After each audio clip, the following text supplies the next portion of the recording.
All of the best practices for collaborative conversations and workshops that we present are just as important in a virtual workshop as in a physical conversation. However, some of them need modifications and others need to be added.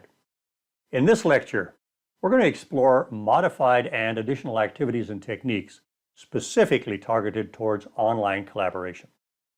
Personally, I love virtual meetings. My major beef with them is the lack of visibility. I dream of conducting a collaborative conversation in virtual reality, where all participants can virtually be in the same room and see the same things. During my physical workshops, I have flip charts, whiteboards, and post-it notes visible throughout the meeting. A major aspect of my meeting philosophy was knowing when to show what to keep people's focus on a topic. That includes what to hide to minimize distractions. As human beings, we evolved to live in a multidimensional world. We mentioned spatial memory earlier, and that explains why we remember a lot of things based on where we saw them.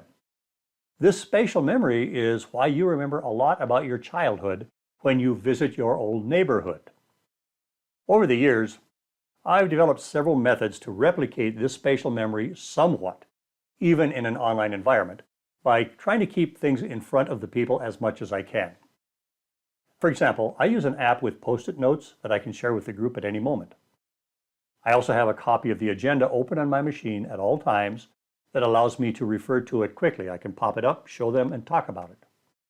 Anytime we document anything, like a list of brainstormed user stories, I like to leave that document open on my laptop so that I have it for immediate access as well.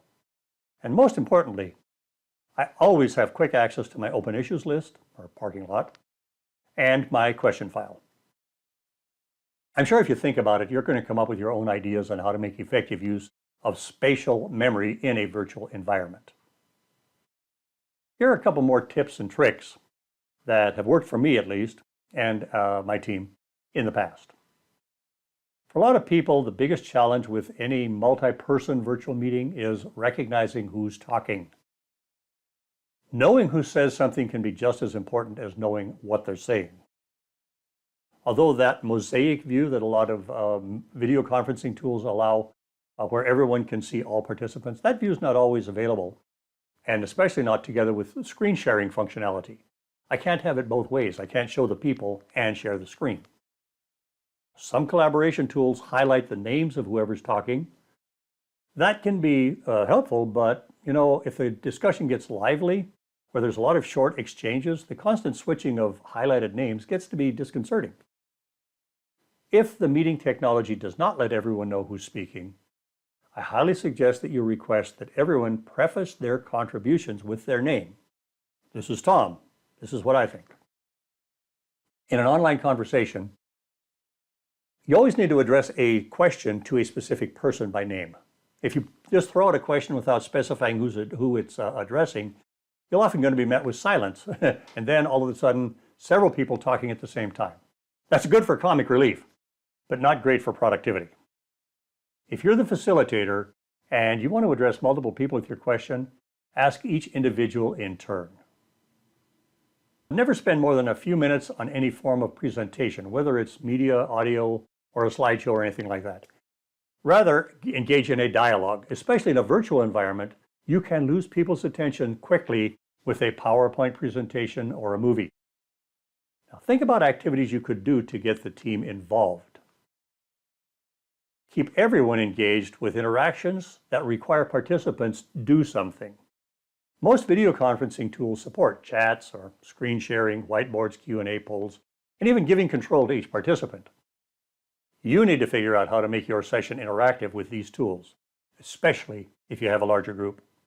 That's what stops people from getting distracted. For example, you might want to use the Q&A function to ask a question, or use a brainwriting exercise to collect potential user roles or other items on your agenda. And then call on random people to show their results. You always have no knowledge or control over how focused the contributors really are in a virtual session. Even with video conferencing, you might be able to observe whether the people are looking in the general direction of their screen, but you can never be sure exactly what's on their screen. So consider occasionally inserting a question that they can only answer intelligently if they are engaged in the presentation and the discussion. A lot of people multitask during teleconferencing, and that limits the value of their contributions. Not that I've ever done it.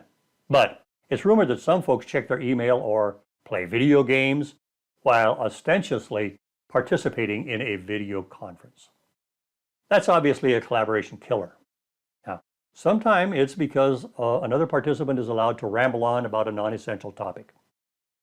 As the leader, you need to recognize and rectify the situation.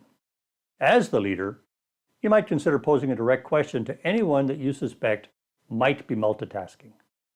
Make it a question that only they can answer and that requires their undivided attention.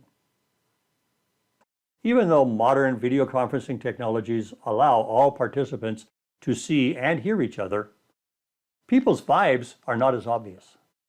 That whole thing about reading body language only works if you see the other person's body.